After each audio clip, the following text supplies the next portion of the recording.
इस वीडियो में हम डिस्कस करेंगे कि स्टेनोग्राफर 2022 की एक्सपेक्टेड फाइनल कट ऑफ क्या रह सकती है और टायर 1 की कट ऑफ क्या रह सकती है।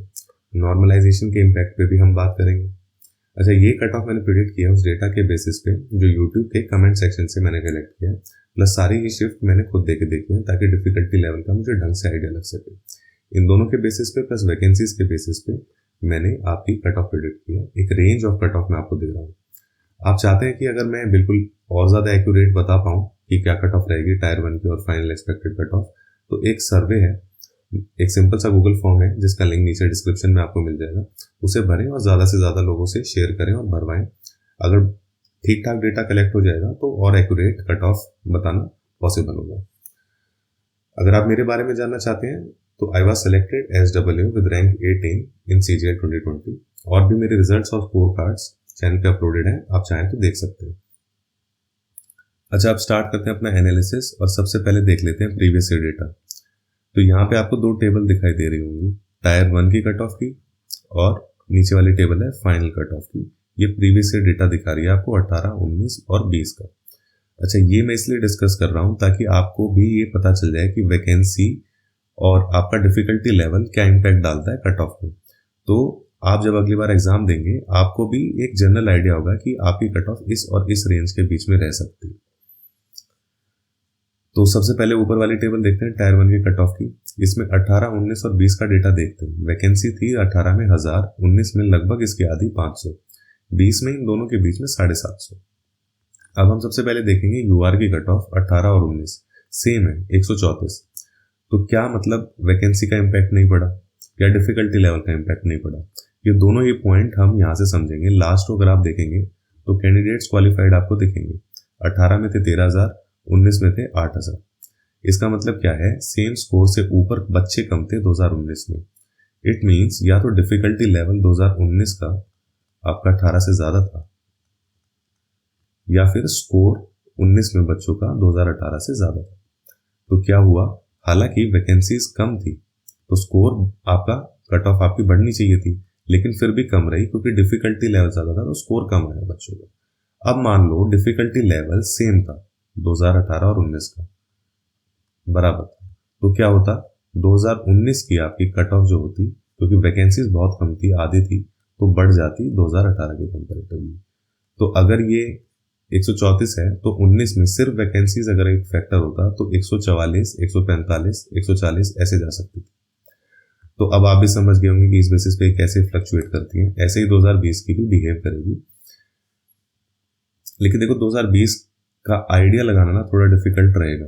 ये दिखाना बहुत आसान था इन दोनों के बीच में, लेकिन 20 में क्या है, वैकेंसीज 200-250 ही चेंज हो रही है, तो इसमें वेरिएशन बहुत ज्यादा फैक्टर्स की होती है, इसीलिए मैंने इस वाले एग्जांपल से आपको समझा।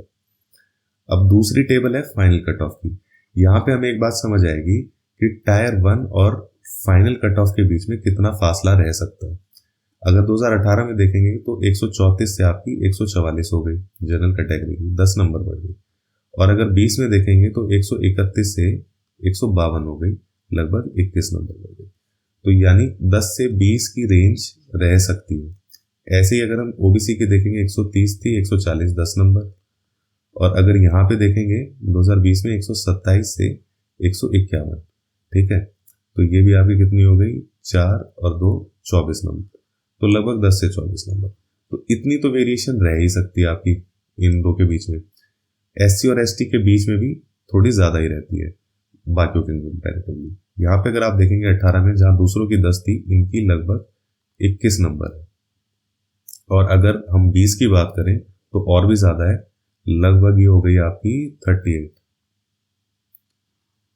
ठीक है, तो ये ज्यादा रहती है। और ST की कट ऑफ अगर आप हम बात करते हैं तो सबसे कम रहती है फाइनल कट ऑफ। हालांकि अगर इनकी देखें तो लगभग 10-15 नंबर के बीच में सब सारी कैटेगरी की कट ऑफ आ जाएगी, लेकिन ST की कट ऑफ इन सबसे कम दिखेगी आपको तीनों ही साल।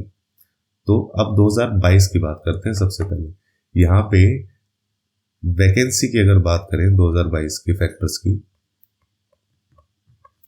तो वैकेंसी है ऑलमोस्ट 3x 2020 की या फिर 2x 2018 के कंपैरेटिवली। तो ये वैकेंसी की वजह से कट ऑफ आपकी डिक्रीज होगी। दूसरी बात, डिफिकल्टी लेवल।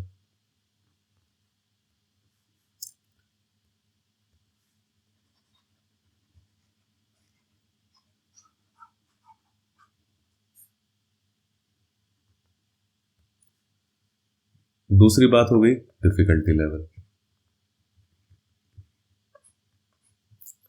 अब अगर देखा जाए तो डिफिकल्टी लेवल 2019, 20 और 22 लगभग सेम है। मैं ये नहीं कह रहा सेम है, थोड़ा बहुत, हालांकि 22 का भी 19-20 का फर्क है, 22 का थोड़ा मुश्किल लगेगा, लेकिन जिन लोगों की तैयारी अच्छी है उन लोगों को आपको कहीं ना कहीं सेम से पैटर्न पे पेपर होता दिखेगा।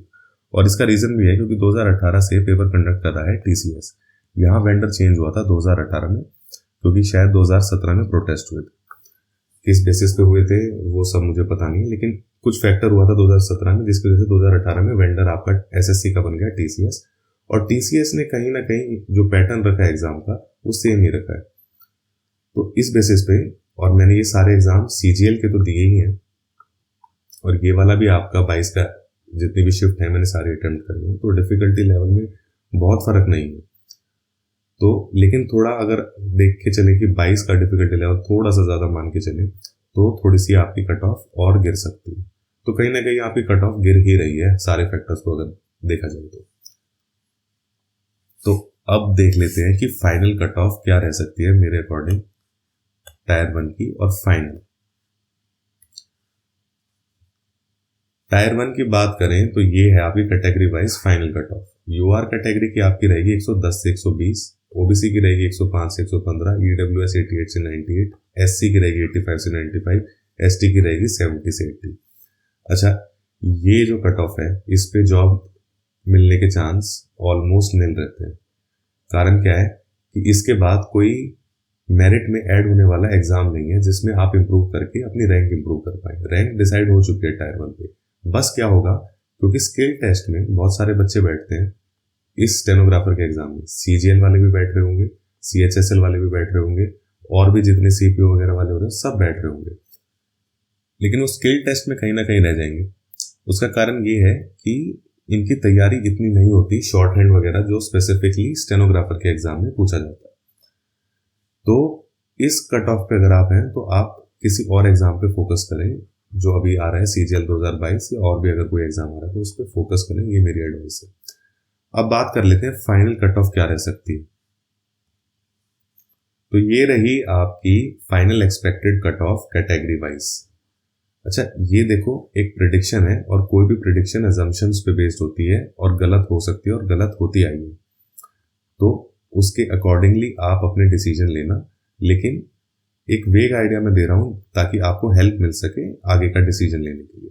तो यूआर की रह सकती है 130 से 140, ओबीसी की रह सकती है 125 से 135, ईडब्ल्यूएस आई नो बहुत सारे लोग एग्री नहीं करेंगे, ये मैं एक्सप्लेन करता हूं, लेकिन मेरे हिसाब से रह सकती है 122 से 132, एससी की रह सकती है 120 से 130, एसटी रह सकती है 90 से 100।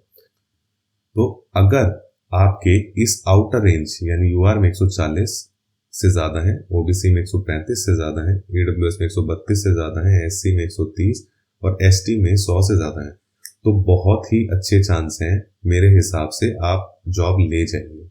अगर आप इस रेंज के बीच में हैं तो भी आपके चांस बने हुए हैं, लेकिन आप अगर आपके पास और ऑप्शंस हैं तो वो भी खुले रखें।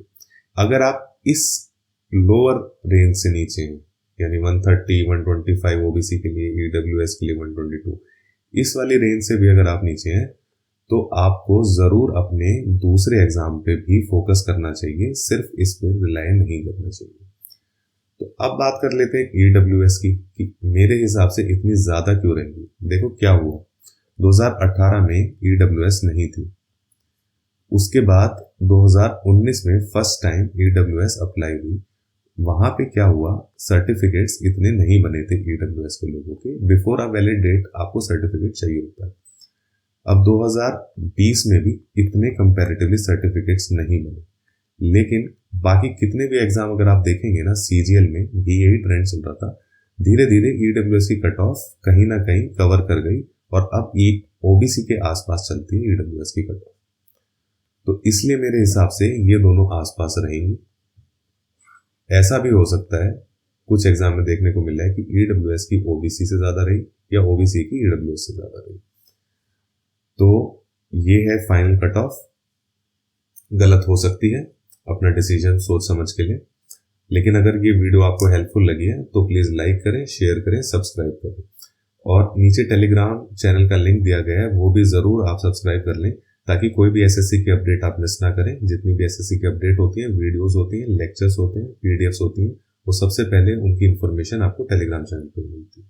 सो थैंक्स फॉर वॉचिंग, मिलते हैं नेक्स्ट वीडियो में।